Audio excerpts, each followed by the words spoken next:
What's going on YouTube? This is Austin here from Austin and Dakota coming at you again with another video for you guys tonight. And tonight, welcome to part 5 of my rock and metal CD collection. That's right, I tried to do this several weeks ago, but unfortunately, I had too many delays, too many interruptions, and I wasn't feeling the greatest. But now, I'm feeling much better, even though I have a persistent cough now and then. But I'm still going to show my rock and metal CDs. Thank you guys so much for checking out my rock and metal CD collection.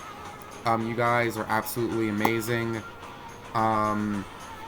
Let's go ahead and jump right into it. So the last album I talked about was Megadeth with Killing Is My Business and Business Is Good. I thought that album was okay. I'm going to go show these two at the same time. And those albums are going to be Journey Greatest Hits and Journey Greatest Hits 2.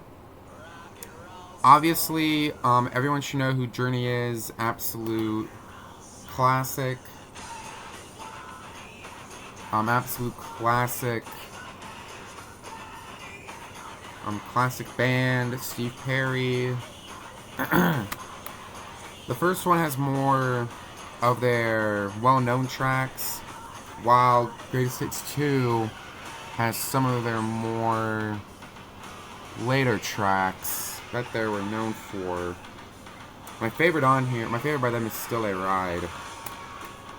Love Journey. Check these Greatest Hits albums out if you haven't. Absolutely fantastic.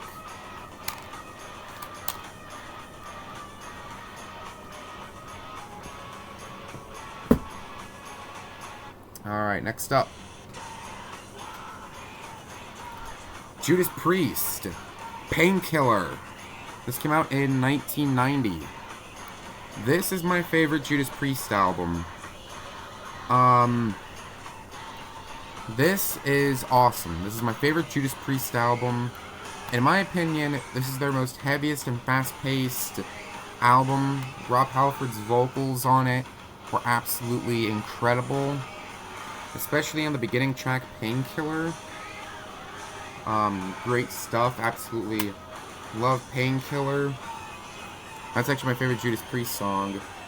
But I mean, Painkiller, All Guns Blazing, Nightcrawler, I love that song. I love the slow beginning.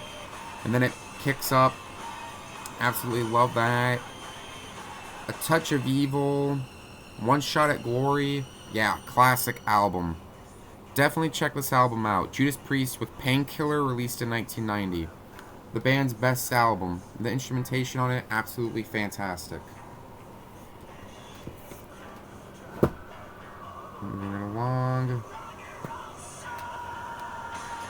Deicide. Second album, Legion. This came out in 1992. If you like the band's first album, their self-titled album, that really evil-sounding death metal, you'll get it on this album as well. The lineup at the time was Glenn Benton, Eric and Craig Hoffman, I think, or the Hoffman brothers, and Steve Asheim. The band went through several lineup changes as their career went on. The Hoffman brothers actually left Deicide, which that's really unfortunate, because I thought they were a great fit for Deicide. But now the lineup is Glenn Benton, Steve Asheim, Kevin Quirion, and Taylor Nordberg. They're still a great band nonetheless. Classic death metal here. If you like evil-sounding death metal, you'll definitely get it right here. I mean, Satan Spawned the Cacodemon to start things off. Dead But Dreaming. Trifixion. In Hell I Burn. Revocate the Agitator. I love Revocate the Agitator. Especially when, I believe Glenn goes, Revocate the Agitator, Revocate the Agitator, Revocate the Agitator. Great stuff. I recently reviewed their new one, Bury the Cross with Your Christ. Definitely check that out. Great song. Can't wait for Banished by Sin. But as far as Deicide goes, classic album here. Definitely check it out. Deicide with Legion, released in 1992. Now, if somebody was to ask me my favorite Deicide album, I'd easily say Serpents of the Light. But I think the first 4 Deicide albums, easily hands down, are the best Deicide albums. Alright, unfortunately I don't have the case for this no more, but this is Incantation, their debut album, Onward to Golgotha. Definitely one of my favorite death metal albums of all time. This album came out in 1992. Yeah, like I said, easily one of my favorite death metal albums of all time. Love Incantation. I didn't really get into them until I heard Golgotha. And Craig Pillard's vocals is what really stood out to me. It's just that deep, low, guttural sound that he's known for. When you think about Incantation, it's exactly who you think of. Killer stuff. Love this one. This is a really good album. My opinion, their best album. I have another one of theirs, which I will talk about in a little bit.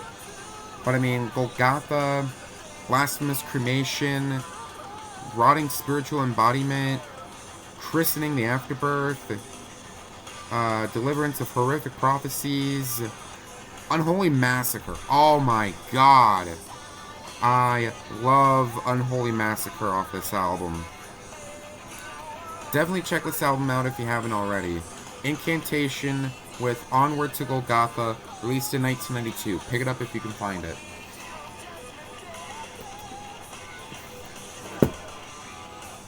Alright, next up. Ozzy Osbourne. 6th album, No More Tears. This was released in 1991. Excuse me. One of Ozzy's best albums, in my opinion. This is actually my second favorite Ozzy Osbourne album. My favorite being Bark at the Moon. But in my opinion, this is one of his best albums. I think I've said this already, but the first 6 Ozzy Osbourne albums are his best albums, in my opinion. Anything after Black Rain, I kind of sort of tail off, because I think early Ozzy Osbourne is the best Ozzy Osbourne, in my personal opinion. But, yeah, absolutely incredible. The lineup at the time was, for this album, was absolutely unmatched. So we have Zakk Wylde, Ozzy Osbourne himself, Michael Inez, right here, and Randy Castillo. Great stuff. Absolutely incredible. Obviously, this album is known for Mama I'm Coming Home, self-titled track No More Tears, Mr. Tinker Train, Hellraiser, Zombie Stomp, Road to Nowhere, Party with the Animals. I love this album. As far as my favorite track goes, I don't know. There's so many good songs on this album, but if I had to pick my favorite off this album, I would probably say either No More Tears or Zombie Stomp. Definitely check this album out. Absolutely amazing stuff. Ozzy Osbourne with No More Tears, released in 1991. Alright, talking about Incantation earlier. Second album by them, Mortal Throne of Nazarene. This was released in 1995. This is an incredible album as well, but in my opinion, not as good as Onward to Golgotha. I still like this album, but if I had to choose which Incantation album I'd go to, I'd still say Onward to Golgotha. It's just the riffs, everything about it was pounding heavy. Not saying this album was pounding heavy. It was. But, same time though, Incantation was had a disagreement with Relapse Records, which was the record label they were on, and they wound up leaving Relapse Records, unfortunately. And this is also the last album that would feature Craig Pillard on lead vocals. But in my opinion, I watched Craig Pillard, or not Craig Pillard's, Scourge of Vinyl's favorite death metal vocalist, and he was talking about how Craig Pillard, who left Incantation and formed Disciples of Mockery, I agree with him. I think Prelude to Apocalypse by Disciples of Mockery could have easily been a third Incantation album. It would have been a great follow-up to Mortal Throne of Nazarene.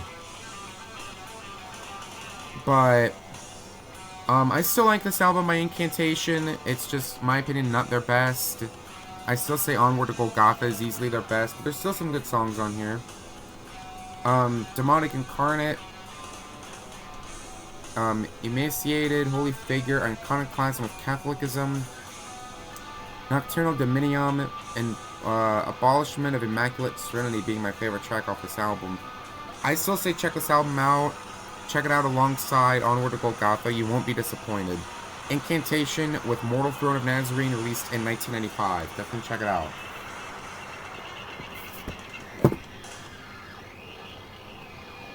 Alright, one of my favorite albums right here. And I mean, literally, one of my favorite albums. Killswitch Engage. Their second album, Alive or Just Breathing.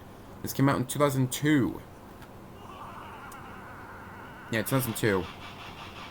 This is 2 years after their self-titled debut. Their self-titled debut is absolutely incredible.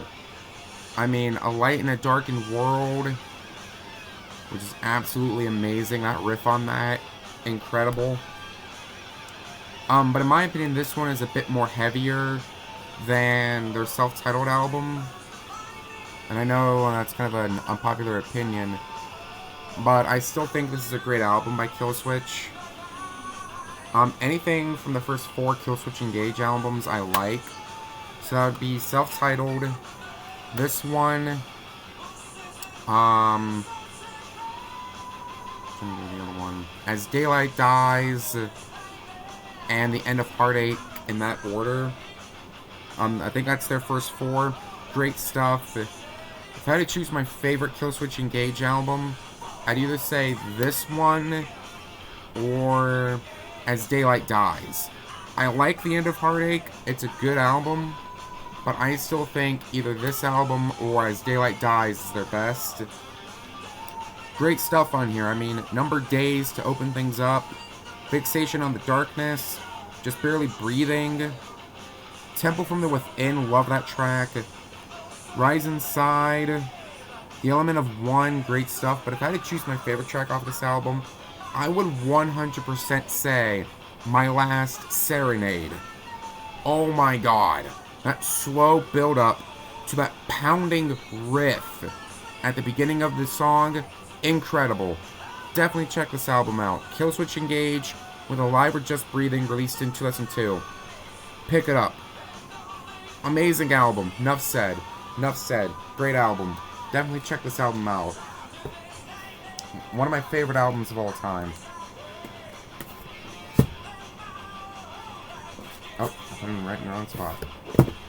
There we go. Alright, next up, I have the Essential Corn. I have a major problem with this Essential album. It's in a slim case, I gotta rebuy it. It's missing stuff from See You on the Other Side on it. So, how can you really call this an Essential album if most of your well-known tracks are not featured on this album? I don't consider this to be an Essential album if you don't have stuff from See You on the Other Side on it. It's got stuff from the first album, the first few albums, but nothing from See You on the Other Side. Alright, I'm sticking with Korn here. Self-titled album. This came out in 1994.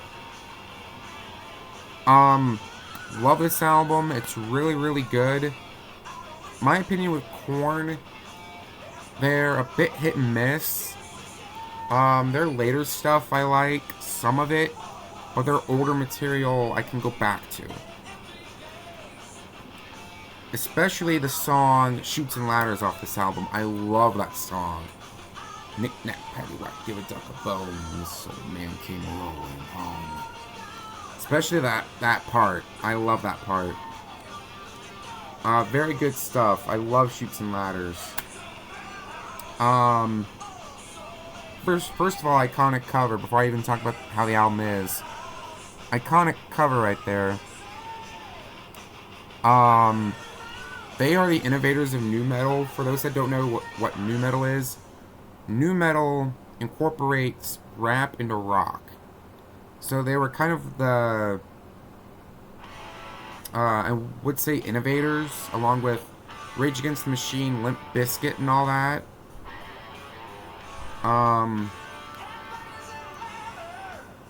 But yeah, really good.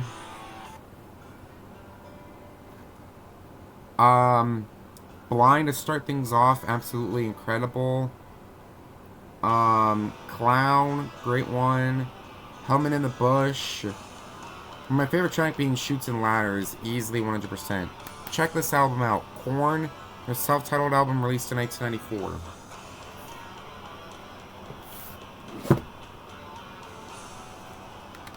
Moving right along. Lamb of God, Ashes of the Wake. This came out in 2004.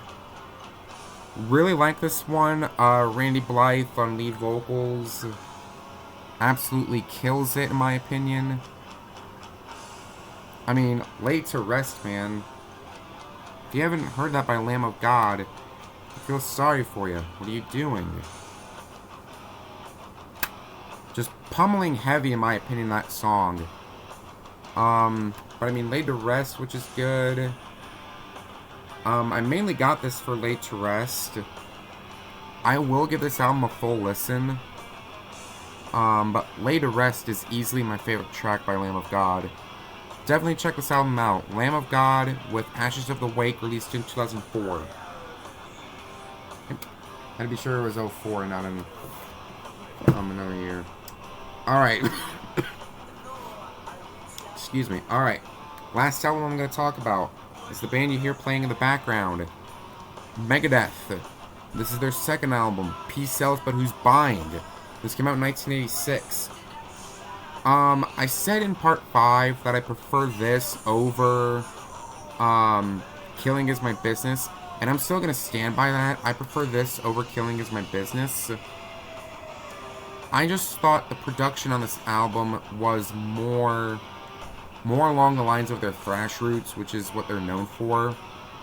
Their debut, they were kind of starting getting warmed up, but at the same time, though, it's still a good album. But I like Peace Sells more. I mean, the track listing alone and that iconic album cover. Yeah. One of my most sought after Megadeth albums, too. I mean, I was trying my best to find Peace Sells, and I was happy when I did. I mean, Peace Sells, Wake Up Dead, Good Morning Black Friday, I Ain't Superstitious. But if I had to pick my favorite track off this album, I'd have to say, I don't know. It's really hard because they got some really good songs. But if I had to pick, I'd say Good Morning Black Friday. So yeah, definitely check this album out. Megadeth with Peace Sells, But Who's Buying, released in 1986. Alrighty guys, that is it. That is it for part 5 of my rock and metal CD collection. Come on back for part 6 and the final part. I have a little bit more in the box, and I have more rock and metal to show. So yeah, part 6 will be, in fact, the last part of my rock and metal CD collection. So I can't wait to do that. So till next time, guys, thank you guys very much for watching. If you guys enjoyed this video, please comment, like, subscribe down below. Be sure you hit the bell so that way you don't miss any more videos like this in the near future. Thank you guys very much for watching, and I'll see you guys next video.